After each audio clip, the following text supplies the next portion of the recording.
In recent years, foreign investors have been withdrawing from mainland China. According to the latest statistics, foreign investment in China has decreased by 99% in the past 3 years. The departure of foreign investors has taken away capital, jobs, and the once bustling economic development. According to public information, Shanghai Gubei New Area is Shanghai's first large-scale international residential area. It's mainly inhabited by investors from Europe, America, Japan, South Korea, Hong Kong, and Macau, and is also known as Shanghai's richest area. But Gubei has lost its former glory. Just came out of the Japanese supermarket in Gubei. The salesperson told me that the number of Japanese, Korean, and Taiwanese people here is about 1/3 less than the previous peak, which is exaggerated. The real estate agent just now said that the number of people from Hong Kong, Macau, Taiwan, Japan, and South Korea here has decreased by 50%. He thinks so. The occupancy rate here is still okay, but it does feel like it's not fully occupied, and many people have left. According to data released by the State Administration of Foreign Exchange of China on February 14, 2025, the net inflow of foreign direct investment in China was only US $4.5 billion in 2024, a drop of 99% compared with a peak of US $344 billion in 2021. According to data from China's Ministry of Commerce, China's actual use of foreign capital exceeded US $109.95 billion in 2024. A 27.1% year-on-year decrease. This figure also makes a record high. To put it more bluntly, if foreign capital leaves, the Chinese will suffer because factories will lose orders and workers will lose job opportunities.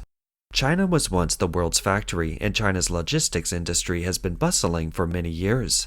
However, with the withdrawal of foreign-funded industrial chains, China's logistics industry has also entered a state of depression.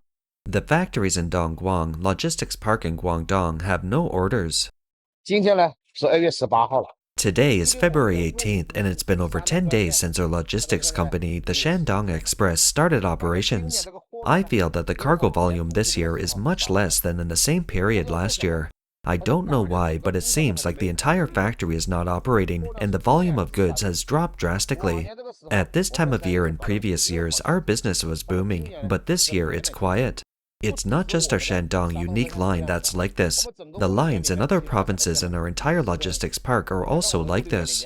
Look inside our logistics park. Isn't it a bit deserted? You have to know that I am in Dongguan, which is known as the world's factory. In other words, if Dongguan does not have the goods, then the business of some of its peers in different places will probably not be much better. This is the current situation of Shanghai's import and export industry. Dear colleagues, the freight market is even worse this year. I made $275 to $412 for orders over the past 10 days, with only 1 or 2 orders a day. Today is February 18th, 2025. It has been 15 days since our logistics work started. It has been half a month. You can see that the status of the logistics park is still the same. Our company's fleet has 10% to 15% stranded vehicles every day. The situation was already terrible last year, but we could dispatch vehicles more or less every day. However, this year's start is not very optimistic. No wonder our business is not good. Look at the River Sea Direct. How good can our business be? Our riverboats will be eliminated sooner or later. Our trip from Nantong to Zhujiang costs about $1.2 per ton. I don't know how much their freight rate is per ton. The staff of our boat are all family members. We only hired 2 people, but his boat must employ at least 10 or 8 people. I don't know if they can cover the operating costs.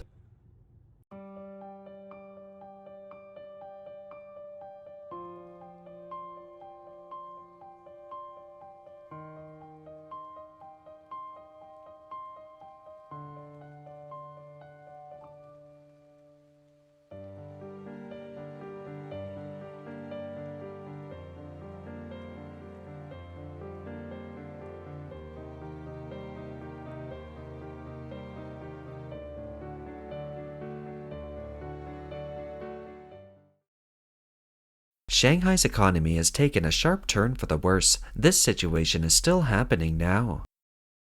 上海的办公楼很多企业都在退租了， Many companies in Shanghai's office buildings are giving up their leases. This phenomenon is really frightening. After returning from the Chinese New Year, I talked to some friends and learned that many companies in my office building are closed. At least half of our building is now empty. What a concept. In addition to office buildings, the situation along the street is not optimistic. Every 2 houses have a transfer sign. I have been working in the loan business in Shanghai for many years, but this year is the quietest. Fewer business owners are coming to me for financing, and many who are about to renew their loans do not do so. They are considering paying off their loans and not borrowing money anymore, and they dare not increase their investments. The salary is not that high. Many people come to Shanghai with big and small bags. It's tough to find a job outside. More than 10 people are competing for an ordinary position. They are either standing guard or working in a dust-free room. Everyone is vying for the job. Right now, if you can find a job with a monthly salary of $689 and settle down smoothly, that's good enough. Currently, many factories want female employees or limit the number of employees. The flow of people in Shanghai is also obviously much less. Look at Shanghai Pudong Powerlong Plaza. It's in a terrible state now. It's 12:30 noon, lunchtime, and there are more servers than customers. There are more properties for rent than those for lease. They are all for rent. Only a few bosses dare to lease their properties. Why is it so terrible now?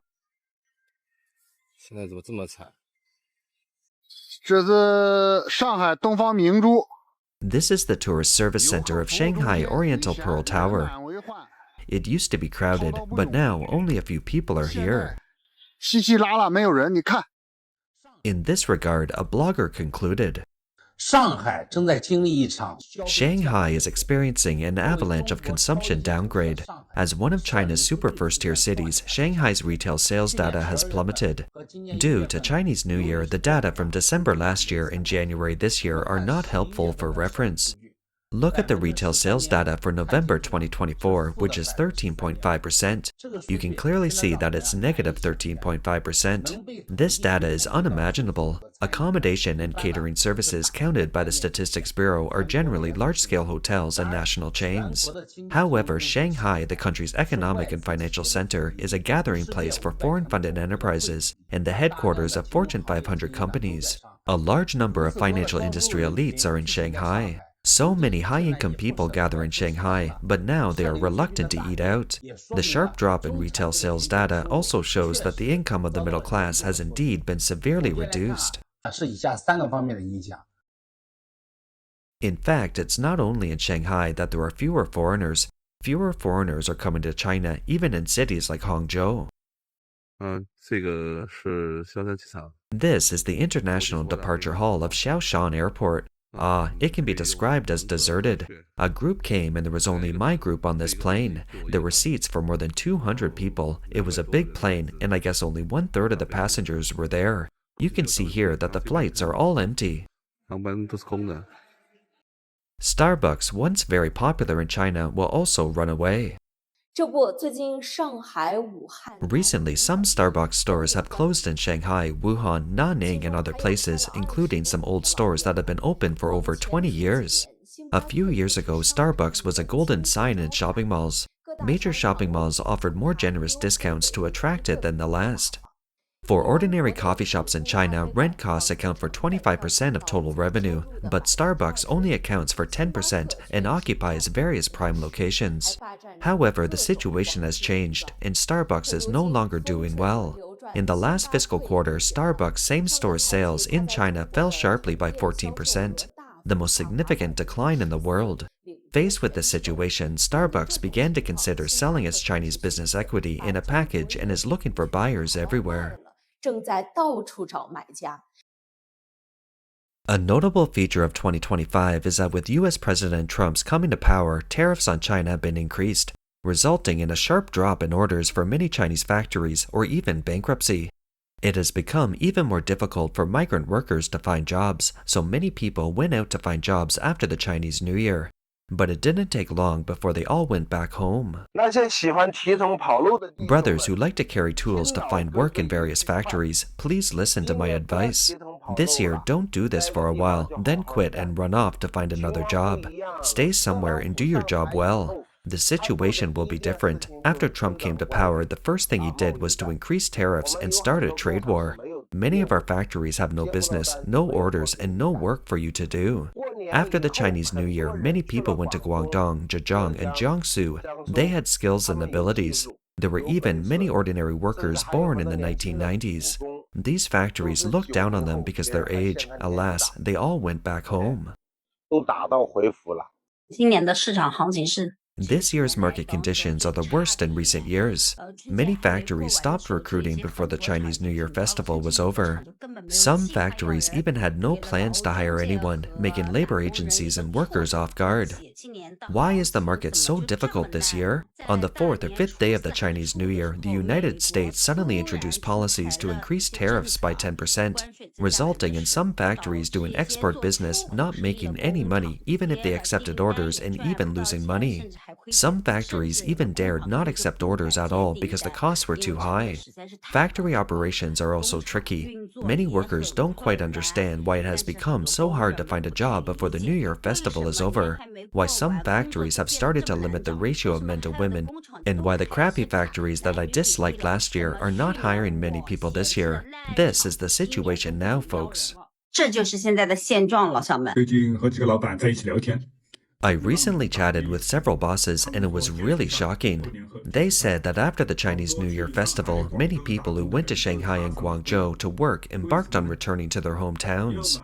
Why? Either they can't find a job, or if they find a job, the salary is pitifully low, only about $550 because the boss has no profit and can't offer high wages, or many bosses quit this year and go back to their hometowns to lie flat.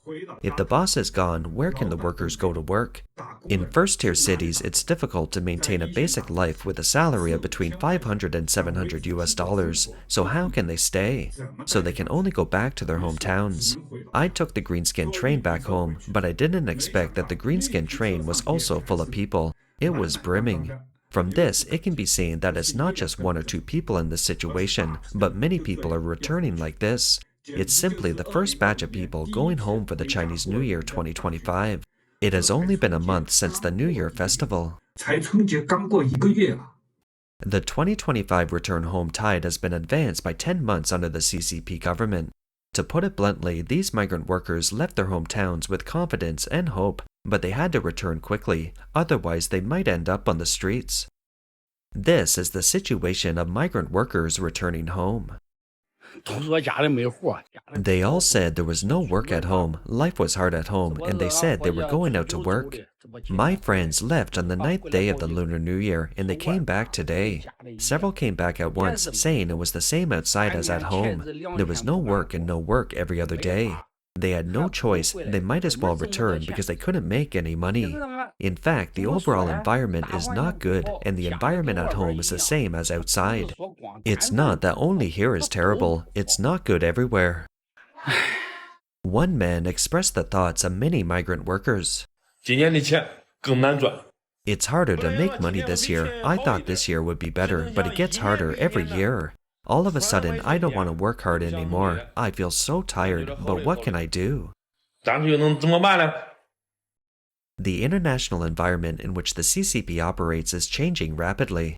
The root cause is that more and more Western countries are aware that the CCP's unique red thinking will threaten the regular market economy and national security. Foreign investors have been transferring their industrial chains to Southeast Asia and other places, and factory orders in Vietnam and India have skyrocketed. However, China, known as the world's factory, faces many factory closures and mass unemployment of workers. That's all for today. If you enjoy our content, please give us a thumbs up, subscribe, leave a comment, and share it with a friend. We appreciate your support, and we'll see you next time.